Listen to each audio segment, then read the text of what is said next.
Hello दोस्तों, आज की बात कुछ अलग और थोड़ी सीरियस होने वाली है। क्या एआई ने कोडिंग आसान बना दी है लेकिन असली स्किल्स कम हो रही है? क्या जूनियर डेवलपर्स कोडिंग कर रहे हैं लेकिन समझ कुछ नहीं आ रही है? आजकल हर नया developer chat GPT, Copilot, cloud on करके कोड लिख रहा है। कोडिंग की स्पीड तो बढ़ गई है, लेकिन जब उनसे पूछा जाता है कि ये कोड ऐसा ही क्यों लिखा, इसका कोई और तरीका क्यों नहीं अपनाया, एज केसेस क्या है, तो बस सन्नाटा छा जाता है। पहले जब हमें कोई दिक्कत आती थी तो हम स्टैक ओवरफ्लो खंगालते थे, डॉक्स पढ़ते थे और खुद एक्सपेरिमेंट करके सलूशन ढूंढते थे। अब बस एआई से पूछो और कॉपी पेस्ट। ये शॉर्टकट्स अभी मजेदार लगते हैं, लेकिन क्या हम इसकी बड़ी कीमत चुकाने वाले हैं? तो चलिए इस बारे में डिटेल में जानते हैं। आज एआई ने डेवलपर्स की स्पीड तो बढ़ा दी है, लेकिन क्या इससे उनकी थिंकिंग प्रोसेस कमजोर हो रही है? पहले जब कोई प्रॉब्लम आती थी तो हम स्टैक ओवरफ्लो, गूगल और डॉक्स पढ़ते थे। हर जवाब में 4 से 5 अलग अलग अप्रोच मिलती थी, जिससे हम पूरी पिक्चर समझते थे। अब एआई से डायरेक्ट आंसर मिल जाता है, लेकिन ये सिर्फ शॉर्टकट है, डीप नॉलेज नहीं। एआई आपको कोड दे सकता है, लेकिन सोचने की क्षमता नहीं। बड़े प्रोजेक्ट्स में कोड से ज्यादा जरूरी होता है लॉजिक, स्ट्रक्चर और परफॉर्मेंस। अगर आपने खुद एक्सपेरिमेंट नहीं किया तो आपको ये डीप अंडरस्टैंडिंग कैसे आएगी? आज के कुछ प्रोग्रामर्स ने स्टैक ओवरफ्लो का नाम तक नहीं सुना होगा, लेकिन पहले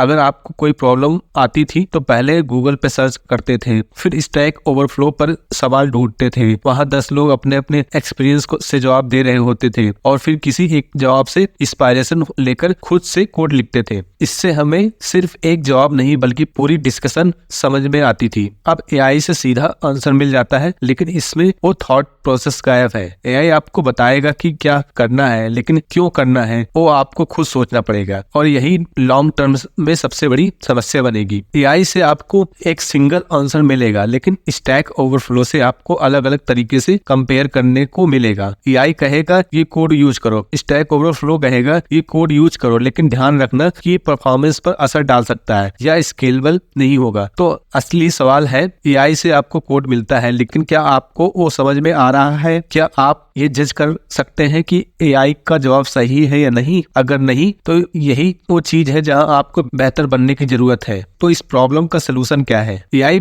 बंद कर देना कोई सलूशन नहीं है। एआई रहेगा और आगे और भी स्मार्ट होगा, लेकिन हम इसे सही तरीके से यूज करना सीख सकते हैं। एआई से जवाब लो, लेकिन उसे क्रॉस चेक करो। एआई ने जो कोड दिया है उसे समझो, उसे दूसरे सोर्स से वेरीफाई करो, उसे खुद एक्सपेरिमेंट करके टेस्ट करो, डिस्कशन में इन्वॉल्व हो।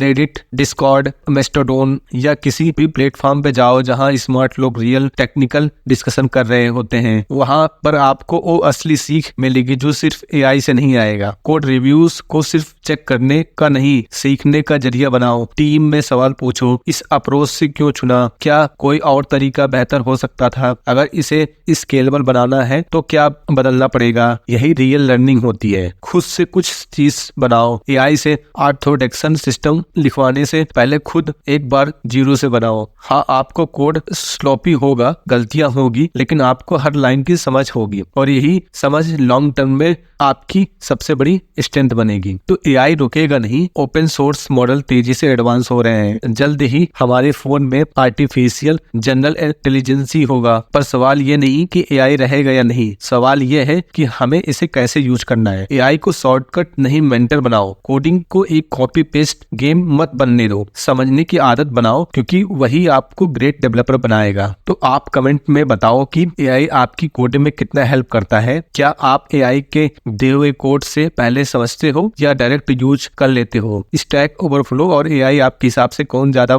हेल्पफुल है? मुझे आपकी राय जानकर बहुत अच्छा लगेगा। अगर ये वीडियो पसंद आया है तो लाइक, शेयर और सब्सक्राइब जरूर कर देना। मिलते हैं अगली वीडियो में, तब तक के लिए हैप्पी कोडिंग।